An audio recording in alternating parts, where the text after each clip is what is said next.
Welcome back to Killer Stories, episode 27. I'm your host, Bobbie Holmes. Finally, time for a news story. The past 3 weeks we're covering the narcissistic internet killer Luca Magnotta. There's a narcissist in this episode too, but surprisingly it's not the killer. Before we jump into it, I just want to thank Stephanie Gallegos for today's story suggestion. I love when people write in because, just like today's story, most of the time I've never even heard of the case. Today I'm going to cover Dina Schlosser and the murder of her 10-month-old Margaret, or Maggie as her family called her. I'm not going to lie, it's a little rough discussing a case where the victim is so young and innocent. It's so sad because I really do believe her death could have been avoided. Let's start with some background on Dina. She was born in 1969. When she was 8 years old, she was diagnosed with a disorder called hydrocephalus, which is a condition where cerebrospinal fluid accumulates inside the brain, causing pressure. Symptoms include headache, double vision, poor balance, personality changes, or mental impairment. By the time Dina was 13 years old, she already had 8 surgeries to help with this condition. Doctors added shunts to her brain, heart, and abdomen to help aid in the proper flow of the cerebrospinal fluid. This is a lot for a young girl to go through, but on top of this, after her surgery, she typically had a shaved head, and she was picked on in school. Kids can be so unbelievably cruel. She attended Marist College in Poughkeepsie, New York. While she was studying there, she met John Schlosser, who eventually became her husband. John was a Marist College dropout, but Dina did finish and received a bachelor's in psychology, which is very ironic, as you will soon find out. After the two married, they moved to Texas. They weren't overly religious people, but they were introduced to a new church called the Water of Life in the city of Plano. This was about an hour away from where the Schlossers lived, but that didn't stop them from driving there every day and twice on Sundays. You could say they formed a bit of a religious obsession. The Plano Water of Life was run by Pastor Doyle Davidson. I don't know about you guys, but I can't say Doyle without hearing Doyle rules in my head. Sorry, that's a Billy Madison reference. Anyways, the Water of Life Ministries is a Christian church that isn't affiliated with any other denomination. It's one of those TV broadcast churches. Pastor Doyle claims to be a prophet chosen by God. He was working as a veterinarian in McKinney, Texas, when God told him to move to Plano where he would speak to the people through Doyle. And honestly, this guy just says whatever he wants and basically shrugs and says, "Don't look at me, I didn't say it, it was God." Like when he told all his people that a Jezebel witchcraft spirit was using the women in town to control the men. And he straight up told a woman in his congregation that she was no longer married to her current husband, she's now married to him. Even though Doyle himself was also married. Sorry guys, God wants what he wants, and he wants Doyle and Lisa to be married.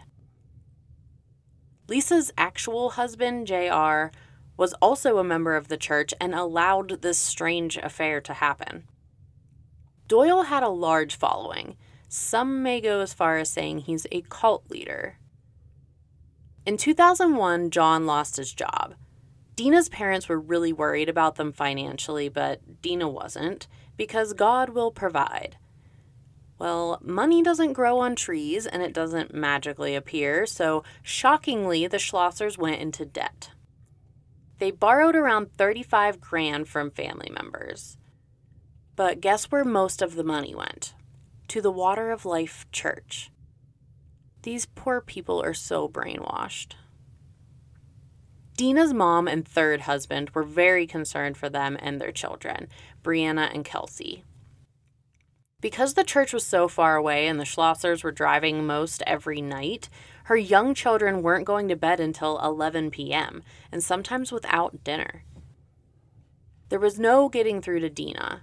Her mother, Connie, called up Pastor Doyle and shared her concerns with him. Surely if he cared for the well-being of his congregation, he would let Dina know that it wasn't necessary to attend daily and she should spend some time at home with her family. But instead, his response was that Connie was infected with the spirit of Jezebel. Quote, "Women who stand in opposition to me have been known to disappear," unquote. Connie asked if he was threatening her, and he repeated, "Women who stand in opposition to me have been known to disappear." Connie hung up the phone. Doyle later denies making those comments.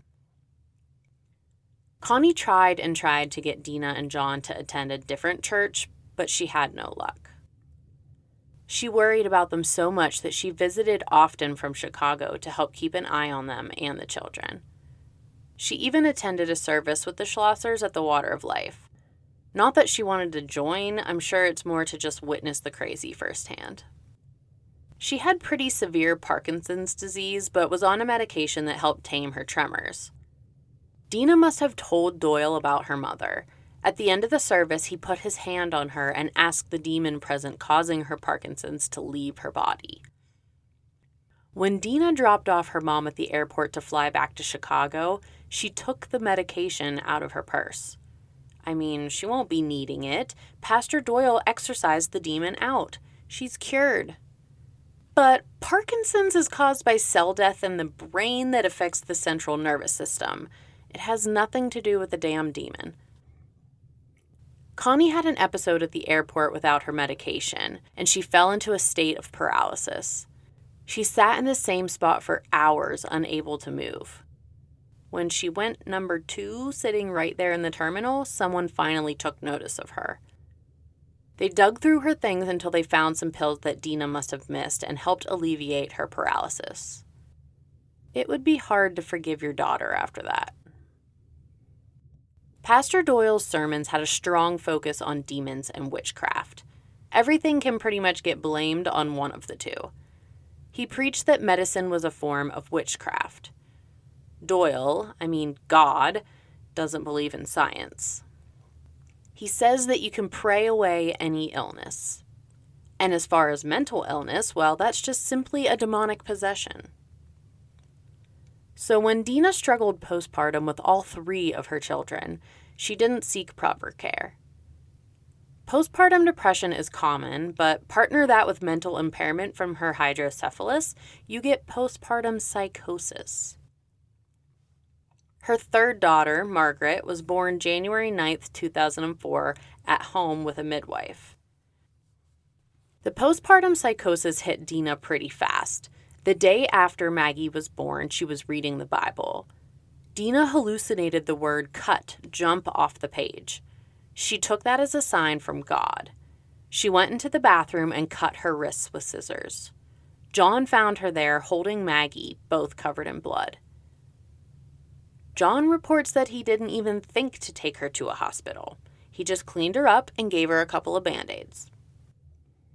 At some point, if you love and care for someone, you need to say, okay, let's cut the crap, you need help. But no, John goes to work every day, leaving his psychotic, suicidal wife at home with his children.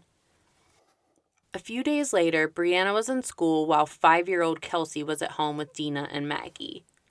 Kelsey was watching The Little Mermaid when all of a sudden the characters began speaking directly to Dina. The TV itself started laughing at her. Dina screamed and ran out of the house. She literally had a baby 6 days ago. She shouldn't be running at all. Kelsey chased after her, but she couldn't catch her mom.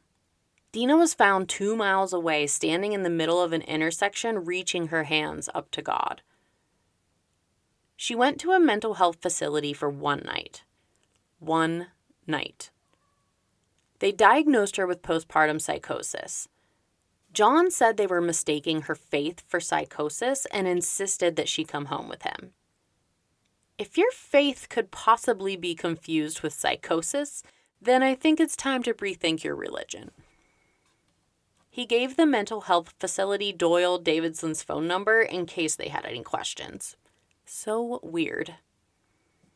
CPS was informed of the suicide attempt that John did not report, as well as the fact that Dina abandoned her 5-year-old and newborn baby in their apartment. She was not allowed to be alone with the children for 2 months. Depending on the source, one article said her mother-in-law and the other said her sister-in-law. Either way, someone moved in with her and John to help supervise. CPS had daily check-in visits with Dina as well. Dina was placed on an antipsychotic medication, which she fought like a child to take every day. Her best friend, Carolyn Thomas, also a member of the Water of Life, told her sometimes prayer isn't enough and she needs to take her medication. Dina called Caroline a Jezebel and said she is true to her faith and will obey her husband. And John says she shouldn't take the medication. CPS and psychiatrists made sure that Dina took it, at least for the next couple of months, and she did show improvement. Because she was doing better, Dina and John thought that meant she no longer needed the drugs. No, you dummy. You're doing better because of the drugs. Anyways, they convinced the psychiatrist to allow her to wean off as long as she kept up with her monthly appointments.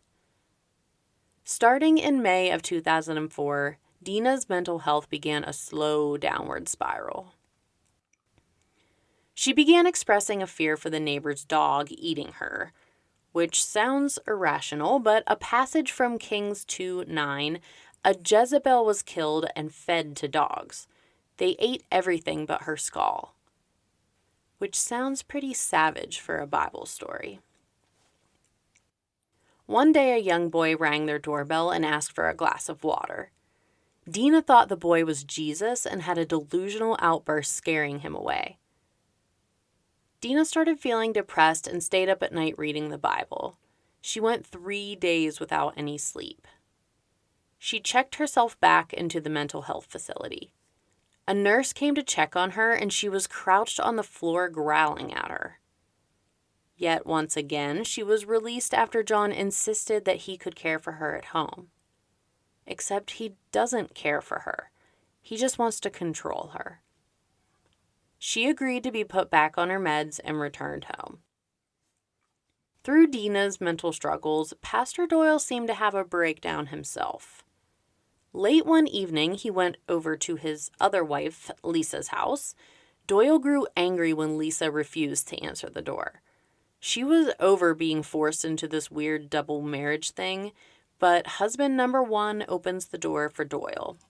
He grabs Lisa, throws her on the couch, and begins choking her, supposedly choking the demons out. JR calls the police, and when they arrive, Doyle is charged with public intoxication. I think they're missing an assault charge in there. But Doyle claims that Lisa and JR lied to police and they will, quote, be judged by God, unquote. Lisa, JR, and their kids, yeah, they have kids. I wonder what they thought about their parents' weird marital arrangement. They decided to leave town. But Dina was as loyal to Doyle as ever. I had to do that. She continued to follow every word that came out of that man's crazy mouth. She drove to church one day with her friend Carolyn. On the way home, Dina was hissing like a snake and wouldn't stop. Carolyn assumed that she was off her meds again, but the only action taken was prayer. John did recognize Dina acting strange, but instead of reaching out for help, he brought her along with him to work.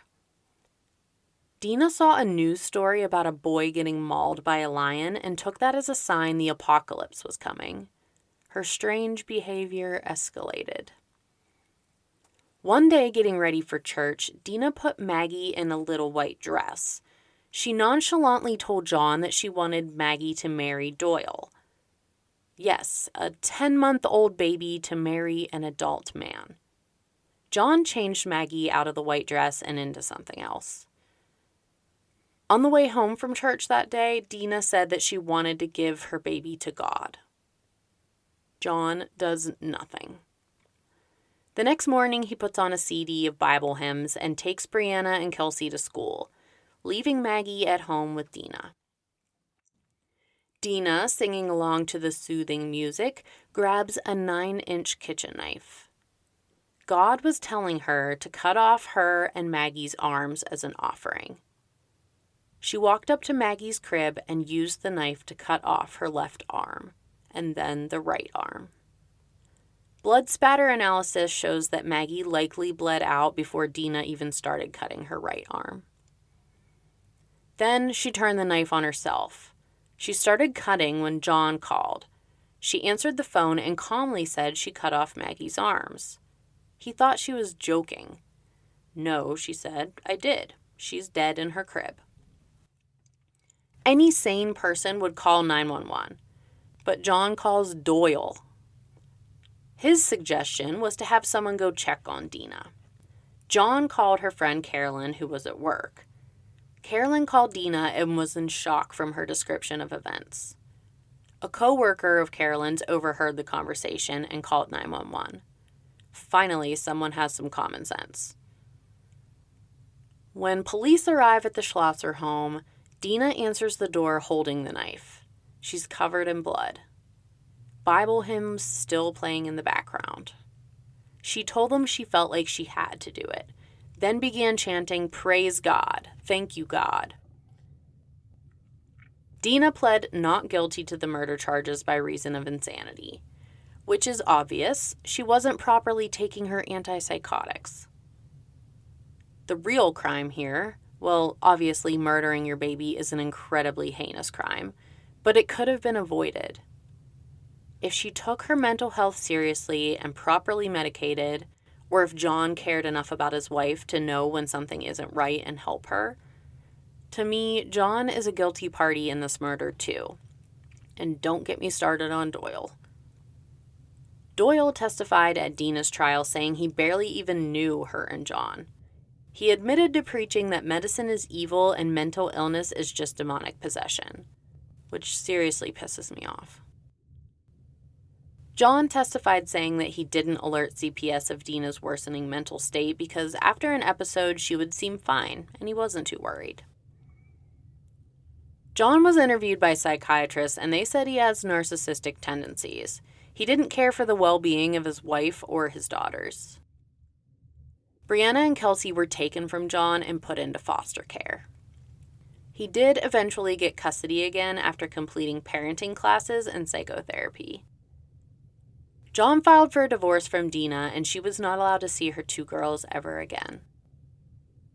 Dina was found not guilty by reason of insanity and sent to North Texas State Hospital. In late 2008, Dina was released with conditions of taking her medication, including birth control, thank God, and weekly psychiatrist appointments. But in 2010, she went back to North Texas State Hospital after she was found aimlessly wandering the streets at 2 a.m. This place loves to give this woman second, third, and fourth chances, I guess. She was released again in 2012. She was living under her maiden name, but someone recognized her working at the Walmart in Terrell, Texas.